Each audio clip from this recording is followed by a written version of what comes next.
The title of my particular number 5 speech is called "Computer Power Will Exceed Man's Brain by the Year 2020." So, Toastmaster of the day, fellow Toastmasters, and guests. We are now in a moment where we are in an amazing stage of human times. What I mean by that is we have the power of information available to us. The information is changing our lives as we speak right now. In fact, we are in the realm of utilizing the power of intelligence. This power, this computer age that I'm talking about, started around the World War II period. But actually it got its impulse or its power from the United States government when they started investing in the middle 1950s. What they did was they invested $500,000 basically for the military, and what the military did at that time was they were trying to figure out how to save the cities in America. They were trying to, in case of a nuclear bomb, because at that point in time we had an adversary we thought would destroy the world. And of course it caused a Cold War. I was growing up in that period. I actually lived in Texas and half of my life in Germany. So I spent a lot of time in Germany. I saw the Berlin Wall go up in 1961. So I remember when Kennedy came there and he says, "Ich bin ein Berliner." He says that he was a Berliner. What that meant was that he actually thought about the freedom of mankind, and he related himself to Berlin. So all I'm saying is that I was involved in that time, and I understand how this is changing the world, because we are actually in a time when I was in the service, and I actually didn't want to go to war. I don't think anybody wants to go to war. But during the height of the Vietnam War in 1968, I actually was working with computers and didn't even realize it. I was selected as one of the soldiers to work on computers and communications.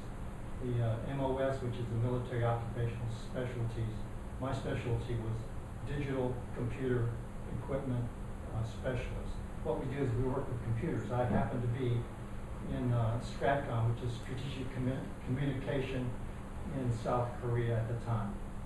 This meant that I was working underground, and also meant that I was working with computers that were very, very hot. So we had to be in air-conditioned rooms because they make sure that they could actually work, because they got too hot, they couldn't work. They were actually as big as this room. These computers were huge. This was before computers even came out. As you know, computers came out in 1975, the first computers. Microsoft didn't come out until 1983. That's when Bill Gates actually started the company. But he was involved in the software of the first computer. Do you know the first computer cost $297? So we actually had our first commercial computer in '75. So all I'm saying to you is that all this time I was working with computers, didn't even realize it. So Bill Gates started something 8 years later. As I said, Microsoft was actually started, and $10,000 for a computer was very inexpensive. Actually, it didn't do very much. But as the personal computer grew and Bill Gates got involved with it, he actually showed the world, well, just look at today. It's 2012. Look at where the computer is now today. Back then, his dream was to have a computer in every home. And to have a computer in every home, people thought he was crazy. Because first of all, why would anybody have a computer? Today, they're saying, why? How can somebody not have a computer in their home today? So we've actually changed our parameter, changed the way we think. So one of the other interesting things is that when I was working as an advertising executive in Miami, I was selling advertising for a publishing company. We didn't have computers. We actually dealt with paper. We had directories, we had magazines, we have yellow pages, we had all types of things that we printed on. So we didn't need computers. But today, everything's on computers. So you can see that it's actually changed our lives. We know that we've spent millions of dollars in America for computers. In fact, when the Soviet Union collapsed in 1990, the military stopped using computers. in terms of research and that type of thing. So the civilian world actually started getting computers at that time and started changing the way we work with computers. Today, I was looking at a program by Dr. Michio Koei, who is a physicist. He said that the computer was given back to the public. And at that point in time, we actually started looking at things like using computer devices in our hands and actually getting things done by using the power of computers.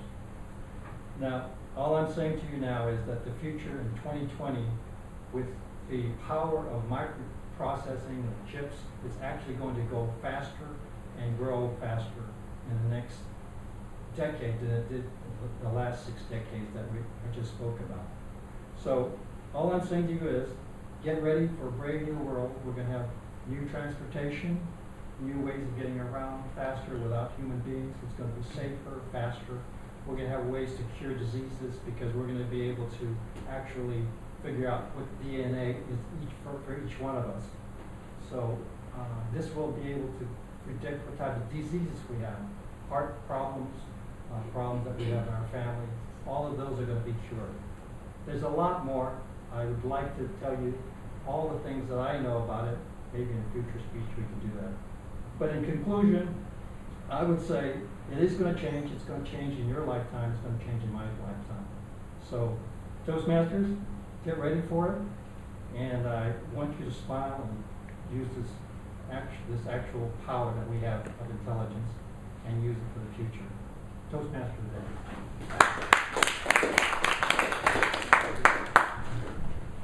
I actually have an aunt that was a programmer using the old punch cards, the pieces of paper. Well, you knock little holes in them, and then you feed the paper into the computer, and then the machine goes, and steam comes out from the side. Very old stuff. My father actually also does computers for military systems.